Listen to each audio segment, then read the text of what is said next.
नमस्कार दोस्तों, आप क्राइम तक देख रहे हैं। बात करते हैं मुस्कान की। दरअसल उसकी जो प्रेगनेंसी रिपोर्ट आई है वो पॉजिटिव आई है। ये हम शुरुआत से आपको बता रहे थे कि इस तरह की रिपोर्ट सामने आ चुकी है। दरअसल ये बताते हैं कि जो मेरठ में इस समय वो जिला जेल में है, जेल प्रशासन ने जो अस्पताल प्रशासन को इस बाबत लिखा था, तो सीएमओ की तरफ से एक टीम जो है वो विजिट की जेल के अंदर। वहाँ उसका प्रेगनेंसी टेस्ट किया गया और अब ये पाया गया कि प्रेगनेंसी जो उसकी रिपोर्ट आई है वो पॉजिटिव आई है। ऐसे में अब डॉक्टर्स ने आराम की सलाह दी है, साथ साथ कुछ जो ताकत वाली गोलियां हैं वो मुस्कान को प्रोवाइड की जाएगी। इसके अलावा एक और कैदी की जो टेस्ट रिपोर्ट है वो भी पॉजिटिव आई। खैर, इसको लेकर अब सवाल ये उठता है कि ये बच्चा किसका, क्या साहिल का है या फिर सौरभ, क्योंकि इसमें हमने ये साफ है कि वो फरवरी के महीने में जो सौरभ है वो यहाँ पर आया था 2025 में, और उसके बाद उसकी 4 मार्च को हत्या कर दी गई थी। तो अभी भी कई सवाल उठते हैं। तो देखिए मैं बताना चाहूँगा कि 25 फरवरी को मुस्कान का बर्थडे था। ये लंदन से मेरठ आता है 24 फरवरी को मुस्कान को सरप्राइज़ देने के लिए। और चिराग जी, आपको याद होगा उसके कुछ दिन बाद ही 4 मार्च को, मतलब 7 दिन बाद ही उसकी हत्या कर दी जाती है। और इस बीच वो 1 साल तक नहीं था। हाँ, 1 साल का लंबा टाइम हो गया था, 1 साल तक वो नहीं था। अब रिपोर्ट्स आएंगी, जब पता चलेगा चिराग जी कितने मंथ्स है, क्या है, बहुत आइडिया क्लियर होगा, चीज़ें क्लियर होंगी। लेकिन अभी तो फिलहाल ये मतलब बड़ा ही शॉकिंग फैक्टर था कि वो, क्योंकि मतलब उसे भी पता था कि नहीं, उसे आइडिया था कि नहीं, क्योंकि उसे अगर पता होता कि वो है तो वो शायद बता देती, पहली डॉक्टर्स को बता देती, पहली पुलिस को बता देती।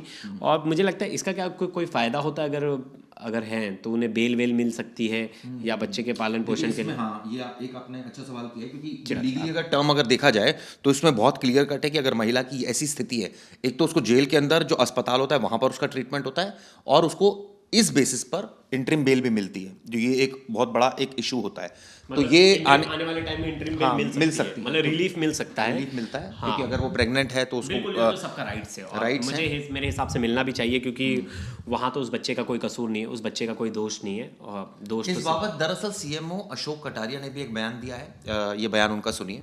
सर, मेरे का चर्चित है सौरभ हत्याकांड। उसमें आज मेडिकल टीम जेल पहुंची थी। क्या मामला था, किस वजह से पहुंची थी, क्या टेस्टिंग रिपोर्ट आई?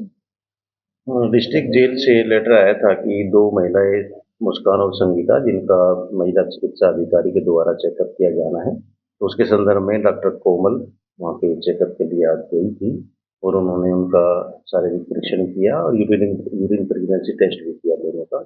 और संज्ञान में आया कि दोनों यूरिन प्रेगनेंसी टेस्ट में पॉजिटिव है। उसके साथ साथ डॉक्टर साहब ने वहाँ पे उनके लिए अल्ट्रासाउंड फीटल वेलबींग के लिए कराने के लिए सलाह दी है और उनको कुछ खून बढ़ाने वाली, ताकत बढ़ाने वाली चीजें भी उपलब्ध कराई है। सर, मुस्कान का भी पॉजिटिव आया यूरिन से। जी, आगे क्या उसको बोली गई है? उनके अब जिला महिला चिकित्सा अधिकारी के द्वारा उनके फीटल वेलबींग के लिए, बच्चा जो पेट में है वो किस अवस्था में है, कैसा है, उसके लिए अल्ट्रासाउंड किया जाता है हम लोगों के लिए।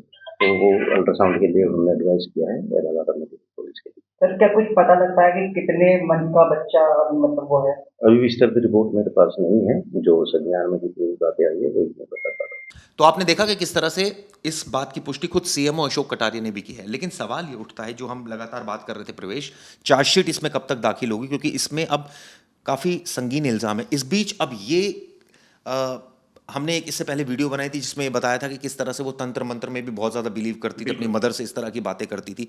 तो अब ऐसे में ये सारा सीन किस तरह का बन रहा है? कहीं ये भी तो साजिश का हिस्सा नहीं है? क्योंकि कई बार हम देखते हैं आजकल तो बड़ी प्लानिंग से हर चीज़ हो जाती है। हाँ, हो सकता है। देखिए, अब इनका माइंड रीड करना तो बहुत हार्ड है, क्योंकि सोचिए हत्या से एक दिन, सोचिए जो पति आ रहा है सरप्राइज देने बर्थडे के लिए, इतना पैसे खर्च करके आप उसकी हत्या कर दे रहे हो अपने बर्थडे सेलिब्रेट करने के 6 दिन बाद। मतलब कि अपने आप में शॉकिंग चीज़ है कि नहीं? अब दूसरी चीज़, उसकी हत्या करने से पहले आप तमाम तरीके की ऐसी चीज़ें कर रहे हो जो कि अनबिलीवेबल है। जैसे जो उसका बॉयफ्रेंड था साहिल, उससे उसकी माँ बनकर बात कर रही हो स्नैपचैट पे, वो भी पागल इंसान, वो सोच रहा है कि मेरी मम्मी मुझसे बात कर रही है, इस तरह की चीज़ें थी। फिर ये मुस्कान जो अपनी मम्मी को पूछती थी, मम्मी कर्ण पिचाशनी क्या होती है, मतलब एक और ऐसी तांत्रिक विद्या वगैरह में उसका ज़्यादा रुचि था, ज़्यादा इंटरेस्ट था। तो ये समझना बहुत मुश्किल है। और क्या इसके संबंध सच में अच्छे थे ये क्या बोलते हैं सौरभ से? क्या अब ये तो आने वाले बात, जब आने वाले टाइम में जब रिपोर्ट्स आएंगी, जब पता चलेगा, या ये तो उसको उसके ऊपर है, वो बताना चाहे या ना बताना चाहे, ये कोई उसको फोर्स नहीं कर सकता।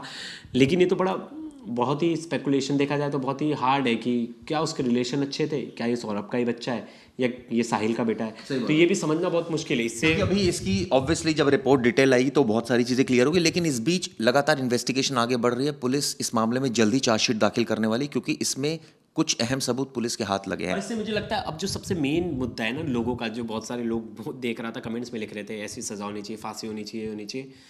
फांसी क्या, मुझे लगता है कि अब इसमें बेल मिल सकती है, most of the chances interim bail मिल सकती है कि वो अपने बच्चे का बाहर अच्छे से ख्याल रख सके। और अगर ज़्यादा रेयर ऑफ रेयरेस्ट है तो ऐसे केसेस में नहीं मिलती लेकिन है। एक चीज़ और भी होती है, इस तरह की कानून विदों का कहना होता है कि जेल के अंदर खुद सारे वो व्यवस्थाएं होती है, ट्रीटमेंट होता है, हॉस्पिटल होता है, तो अगर कोई ऐसी और वैसे भी महिला को इस तरह की कॉम्प्लिकेशन अगर आए तो इशू है ना। अगर प्रेग्नेंट है तो कोई ऐसी दिक्कत नहीं है वो। लेकिन लॉ एक तरफ ये भी कहता है कि उस बच्चे का कोई कसूर नहीं है जो है, वो तो तो ठीक उसे सब चीज़ प्रॉपर ट्रीटमेंट मिलना चाहिए, उसकी कोई गलती नहीं है तो उसको ट्रीटमेंट तो वहाँ जेल के अंदर भी मिलता है ट्रीटमेंट, और वहाँ भी हो सकता है कि जेल के अंदर वहाँ बेड रेस्ट दे दिया जाए। मुझे लगता है हाँ ये हो सकता है, बेड रेस्ट दे दिया जाए जो अभी वो काम कर रही है। और मुझे लगता है उनके वकील शायद मांग भी कर ले कि नहीं वहाँ अच्छी ट्रीटमेंट नहीं मिल रही है, हम चाहते हैं उस बच्चे की जो ट्रीटमेंट है वहाँ में ये इसका मतलब ये नहीं सिनेरियो बन सकता है। मतलब मोस्ट ऑफ द केसेस में, मैं ऐसा नहीं कह रहा हूँ कि सिर्फ मुस्कान केस, मैंने बहुत सारे केसेस में देखा अगर वहाँ महिला प्रेग्नेंट है तो इंटरिम बेल मिल जाती है, थोड़े टाइम के लिए मिल जाती है। लेकिन जब वो टाइम पीरियड आ जाता है, जैसे अगर उनका 3 मंथ्स बचा है, 4 मंथ्स बचा है, जब 2 मंथ्स बचा है, 3 मंथ्स बचा है, जब वो उस कंडीशन में नहीं होती कि वो अपनी केयर खुद कर सके, तो ऐसे में बेल में दे दी जाती है, इंटरिम बेल मिल जाती है। और फिर उसके बहुत बाद तो आपने देखा होगा 3-5 साल से बड़े बच्चे तो मतलब छोटे बच्चे तो अपनी माँ के साथ भी रहते हैं, ये तक की अपील होती है बहुत। मैं एक जेल गया था, वहाँ देखा था बच्चे भी थे उस जेल में अपनी मम्मी के तो साथ रहते हैं वो। हाँ। वहाँ वो अगर वहाँ कई बार डिलीवरी भी जेल के अंदर होती है, ऐसी बात नहीं है, वहाँ हॉस्पिटल्स है वहाँ पर। बिल्कुल। लेकिन दोनों ही कंडीशन एप्लीकेबल है यहाँ पर कि कुछ भी हो सकता है, क्योंकि इसमें ये जज के विवेक के ऊपर निर्भर करता है, कोर्ट के डिस्क्रिप्शन के ऊपर है कि वो इसको किस तरह से देखे। कई बार रिलीफ भी मिलता है, कई बार नहीं मिलता रिलीफ। बिल्कुल, मतलब वो कोर्ट है, अब कोर्ट डिसाइड करेगी इस पे क्या। और हम इतनी बात कर रहे हैं, क्या पता वो बेल के लिए अप्लाई ना करे, दोनों चीज़ें हैं। हाँ, अगर बेल के लिए नहीं अप्लाई करेंगे तो वो प्लान करेंगी वही। तो ये तो अपने आप में शॉकिंग चीज़ थी। और अब इसे बहुत लोग ऐसे जोड़ के देख रहे थे। मैं देखा एक कमेंट्स, अभी ये आर्टिकल जैसे ही छपे बहुत सारी जगह, बहुत सारे लोग कमेंट्स करने लगे। बहुत से लोग लिख रहे थे ये उन सब चीज़ों में तो नहीं था, ये उस थिंकिंग में थी कि मेरे कोख में सौरभ है, और वो उस तरह के साइकोलॉजी में चले गए थे, तंत्र की विद्या में, कि जो आ रहा है उसकी आत्मा उसमें आएगी। मतलब तरह तरह की बातें लोग लिख रहे हैं। मैं खुद इस चीज़ पे बिलीव नहीं कर रहा हूँ, लेकिन क्या यही सेम साइकोलॉजी यही सोच रही होगी मुस्कान, ये भी देखना होगा चिराग जी, क्योंकि जिस तरह से वो नेगेटिव एनर्जीज की तरफ अट्रैक्ट थी, काला जादू, तांत्रिक विद्या, ये सब चीज़ों में इनका बहुत स्टॉन्च बिलीवर थी। तो इसमें कहना कोई दो राय नहीं हो, क्या पता ये इस चीज़ को लेकर अब तक उसने ना पुलिस को बताया, ना मीडिया को, किसी को नहीं। लेकिन सवाल यही उठता है कि वो उसकी जो प्रेगनेंसी रिपोर्ट है वो पॉजिटिव है, ऐसे में ये बच्चा किसका है, ये भी एक देखने वाली बात होगी। आने वाले वक्त में इसका खुलासा हो सकता है। लेकिन सबसे बड़ी बात जो है वो ये है कि इस मामले में हम हाल फिलहाल में काफ़ी ट्विस्ट एंड टर्न्स देख रहे हैं, क्योंकि जिस तरह से शुरुआत में मर्डर का मोटिव, उसके बाद कुछ ना कुछ मतलब क्लाइमैक्स आ ही रहा है इसमें, कुछ ना कुछ आ ही रहा है। मतलब इस खबर से पीछे हटना भी चाह रहे हैं कि यार अब इस खबर में हो गया, मतलब केस सॉल्व हो गया, लेकिन डेली चिराग जी कुछ ना कुछ नया आ रहा है। व्यूअर्स भी बोलते होंगे डेली आप इस पे वीडियो बना रहे, देखिए आज ही ये कंसेप्ट आ गया, हमने सोचा भी नहीं था कि इस बेल हो सकता है। मतलब दूर दूर तक हमारे अंदर ये मतलब लगा ही नहीं था हमें कि बेल हो सकती है, लेकिन देखिए एक सिनेरियो आ गया तो शायद इसमें बेल मिल सकती है। तो कुछ भी हो सकता है इस केसेस में, जैसे जैसे दिन आगे बढ़ रहे वैसे वैसे कुछ ना कुछ हो रहा है इसमें। चलिए जो भी इसमें अपडेट होगा आगे आपको देंगे। वीडियो दोस्तों को इसलिए जरूर बताएगा। शुक्रिया।